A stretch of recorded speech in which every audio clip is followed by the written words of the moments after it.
Jadav sir नमस्कार। नमस्कार। सबसे पहले तो आपका बहुत बहुत धन्यवाद कि आपने हमको अपना समय दिया।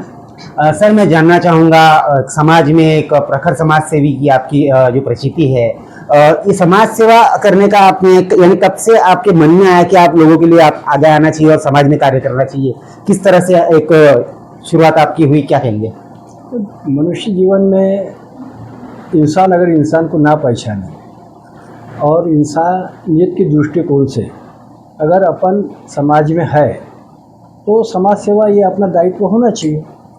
और राजनीति का अंग अगर समाज सेवा ना हो तो राजनीति में भी दुग्ध शर्करा नहीं हो सकती जी। इसलिए वही विचारों से प्रेरित होके मुझे समाज कार्यों में रुचि है और मैं विविध क्षेत्र में अपने आप में बहुत खुशी महसूस करता हूँ ये काम करते हुए। ये पर्सनल मुझे आनंद मिलता है इसलिए मैं समाज सेवा करता हूँ, मुझे उसमें खुशी मिलती है। ये जो प्रेरणा है समाज सेवा करने की, जो प्रेरणा आपको मिलती है, ये प्रेरणा कहाँ से आती है, क्या कहेंगे? ये तो नेचर की ऊर्जा है, जीवस जीवस से जीवनम।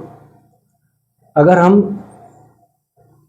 पंचतत्व से प्यार करते हैं, नेचर से प्यार करते हैं, जल जमीन वायु अग्नि सूर्य, इसकी हम ये पंचतत्व की देन है और इसी को अगर हम परमात्मा मानते हैं तो वो ऊर्जा देता है अपने को अच्छा काम करने के लिए, वहाँ से शक्ति मिलती है, ऐसा मेरा समझ है। ये तो आपने अलग अलग क्षेत्रों में समाज सेवा का कार्य आपने किया हुआ है, फिर भी मैं जानना चाहूँगी कौन कौन से अलग अलग क्षेत्रों में आपने अपनी समाज सेवा के थ्रू जनता को यानी मदद की है? बहुत सारे सेक्टर है, एजुकेशन सेक्टर है,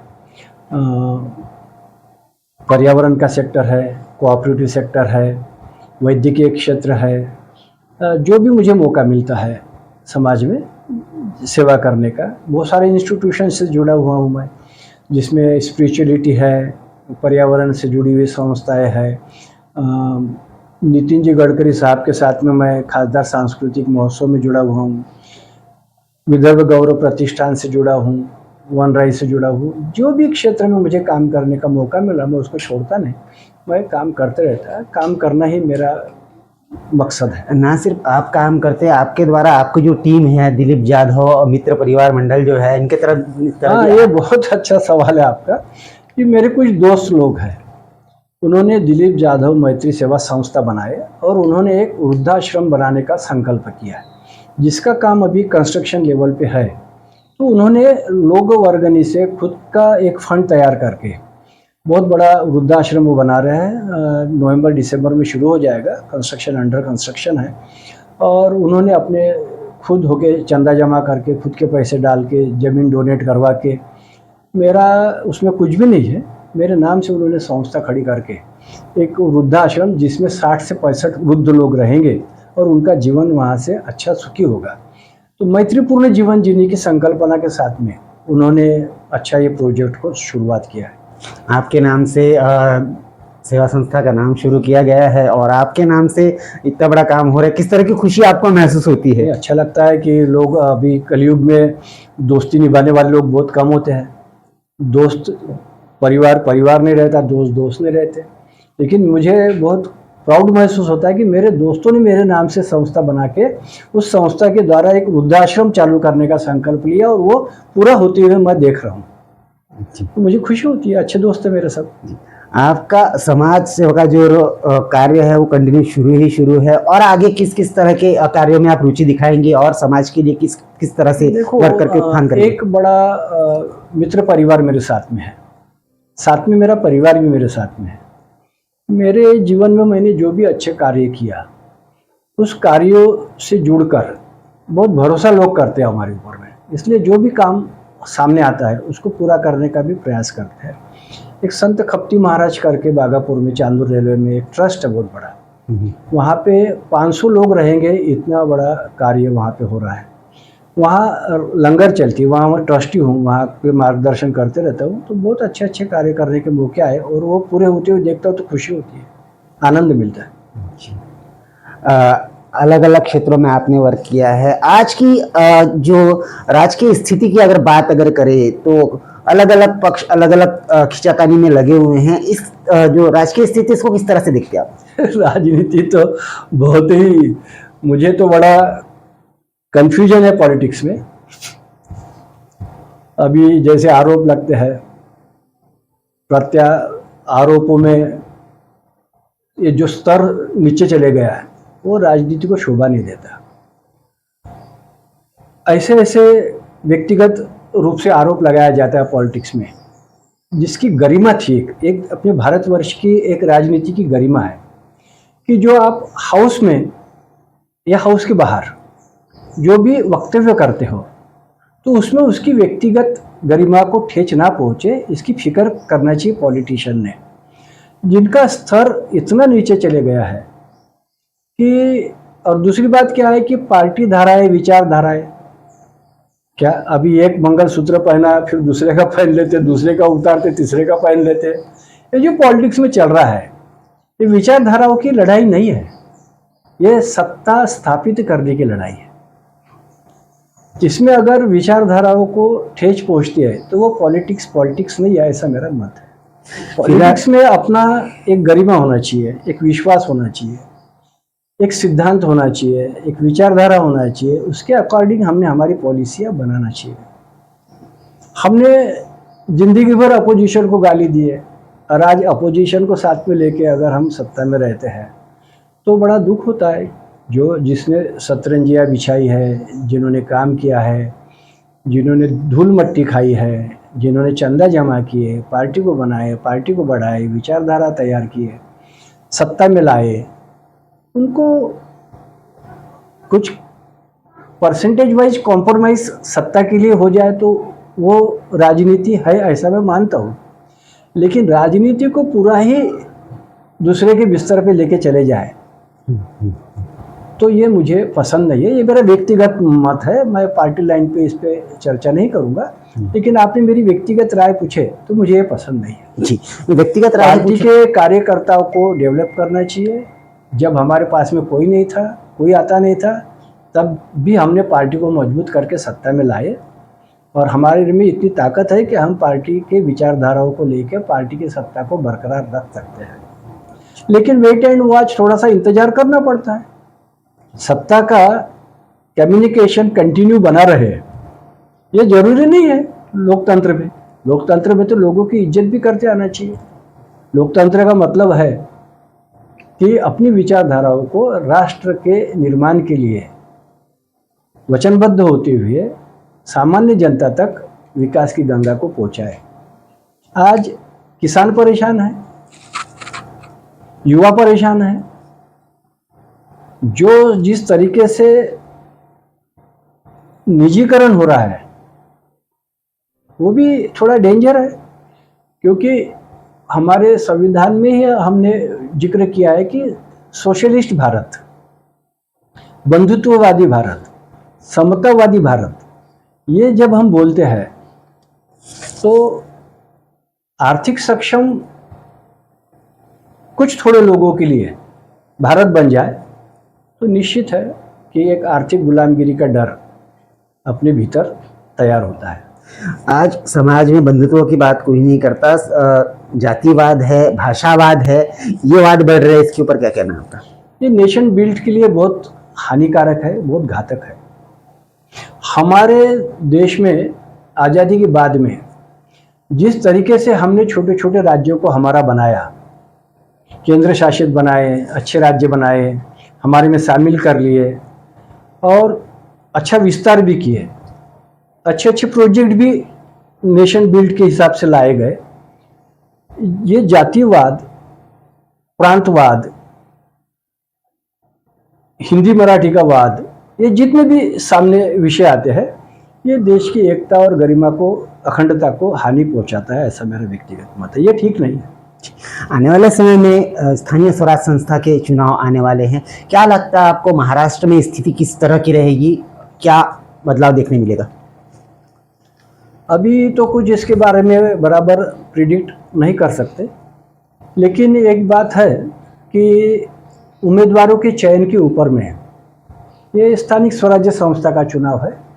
पार्टी पॉलिटिक्स से ज़्यादा कि पार्टी कैसे उम्मीदवार देती है और उसका सोशल और पॉलिटिकल बैकग्राउंड क्या है, ये लोग तय करते हैं। और लोगों की मानसिकता को अभी पहचानना बड़ा मुश्किल जा रहा है। तो मुझे नहीं लगता कि सबको बहुमत मिलेगा।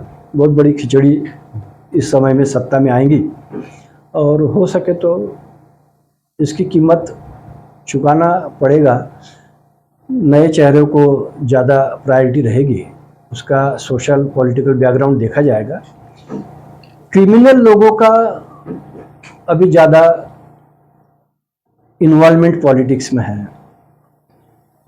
हमारे समय में जब हम पॉलिटिक्स में आए, उस समय में उसका सोशल चेहरा पहचाना जाता था, उसका क्रिमिनल रिकॉर्ड ट्रैक जांच कर ही उसको टिकट दी जाती थी।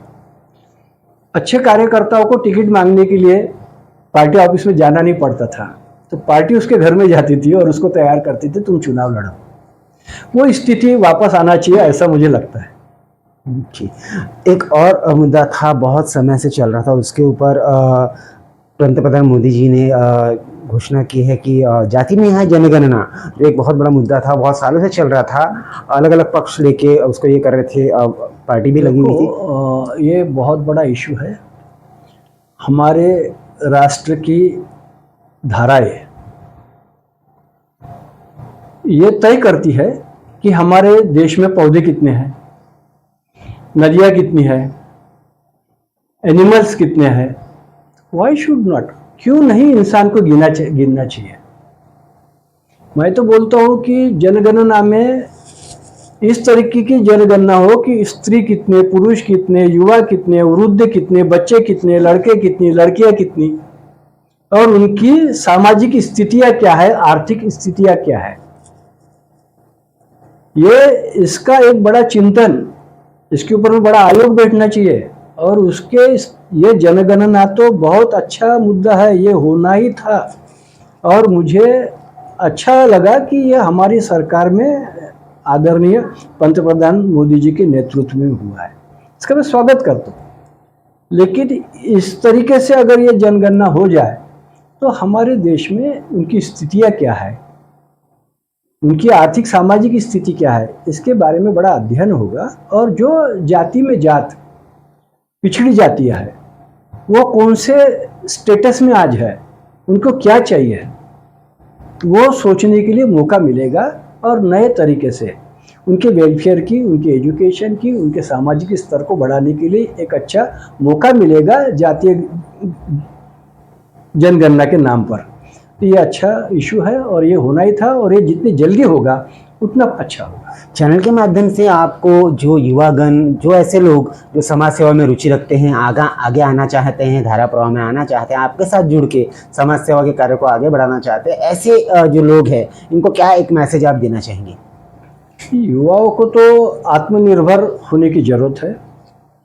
सरकारें चाहे कोई भी हो, पहले की हो, अभी की हो, आने वाले कल की भी हो, वो इतना युवाओं के लिए कर नहीं पाएंगे। युवाओं ने यह सोचना नहीं चाहिए कि सरकार की रिस्पॉन्सिबिलिटी है, उसने अपने क्षेत्रों को चुन लेना चाहिए। परिस्थिति ऐसी है कि पढ़ लिख लिए तो युवा नौकरी मिलेंगी इस चक्कर में अपने समय और वर्षों को बर्बाद कर रहे हैं कि कल मिलेंगी, परसों मिलेंगी। कुछ युवा तो मेरे साथ में मैं ऐसा देख रहा है कि उसके बाप को गवर्नमेंट की पेंशन है और वो पेंशन पे जी रहा है, उसकी स्थिति ही खराब है। 30-30, 32-32 साल के हो गए, शादी ब्याह नहीं हो रहे। और ये सबसे ज़्यादा बैकवर्डनेस इन चीज़ों का ग्रामीण विलेजों में किसानों के बच्चों का है।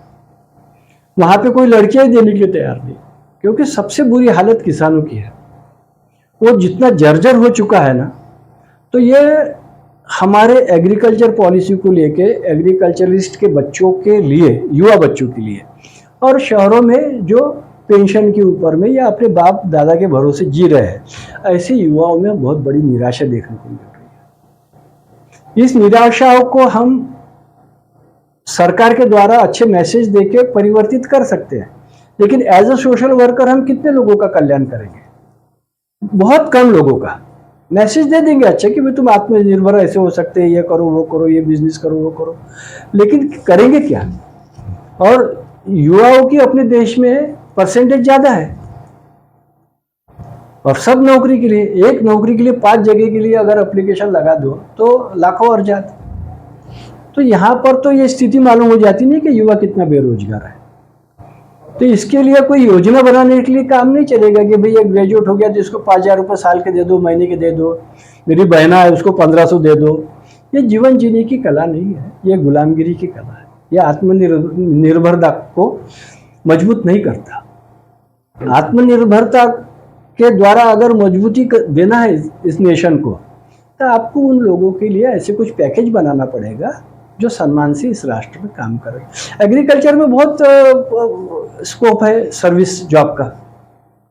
एग्रीकल्चर में छोटे छोटे किसानों को लेके छोटे छोटे टुकड़े बना के अगर उनके मालों को, उत्पादनों को अच्छी कीमत मिल जाए, उनकी जो बुआई है, उनकी जो फसल है, उसको अगर अच्छे रेट मिल जाए तो युवाओं को कहीं देखना नहीं पड़ेगा, सरकार के ऊपर निर्भर भी नहीं रहेंगे। लेकिन किसान खुद के पेट के पूर्ता भी नहीं निकाल सकता। अभी 2-4 त्यौहार हो गए, अभी त्यौहार का सीजन शुरू हो गया, उसके पास में फसल लगाने के लिए पैसे नहीं है तो त्यौहार कहाँ से अच्छा करेगा? त्यौहार तो अच्छे करना ये पैसों वालों का काम है, गरीबों का नहीं है। तो इतनी बड़ी जब विषमता हम देखते हैं, इतनी परेशानियां लोगों की देखते हैं, तो आंख में आंसू आते हैं। अच्छा नहीं लगता ये कि नहीं, ये यही देश है, यही लोग हैं, यही करने वाले, क्या इनकी स्थिति है। तो इससे तो दुख बहुत होता है, लेकिन दुख दूर करने के लिए इतनी पावर हमारे पास में नहीं है। एक इच्छा शक्ति, एक दूरदृष्टि सरकार के नज़र में होना चाहिए। उन्होंने इसका आत्मचिंतन करना चाहिए, संकलन करना चाहिए प्रॉब्लमों का, और अच्छी पॉलिसी अगर बना दे तो इस देश को अच्छा युवा मिल सकता है। आज युवा देश के पास है लेकिन परेशान है, और परेशान कभी विजयी नहीं होता। विजय होने के लिए परेशानियों को दूर करना चाहिए। मुझे ऐसा लगता है कि बहुत काम इस पे करना पड़ेगा। हम बहुत पीछे हैं।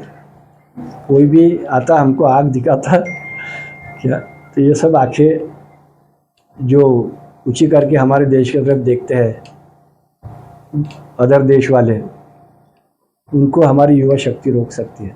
उनके लिए अच्छा सोचना पड़ेगा। धन्यवाद दिलीप यादव जी, आपने हमें अपना समय दिया और इतनी सारी बातों पर रोशनी डाली, हमें जानकारी दी, आपके समाज कार्यों के बारे में आपने जानकारी दी, किस तरह की राजकीय स्थिति उसके बारे में आपने बताया, और आगे क्या होना चाहिए युवाओं के ऊपर, किस तरह से आत्मनिर्भरता युवाओं में आनी चाहिए, इसलिए आपने हमें जानकारी दी। इसके लिए आपका बहुत बहुत धन्यवाद। Thank you very much.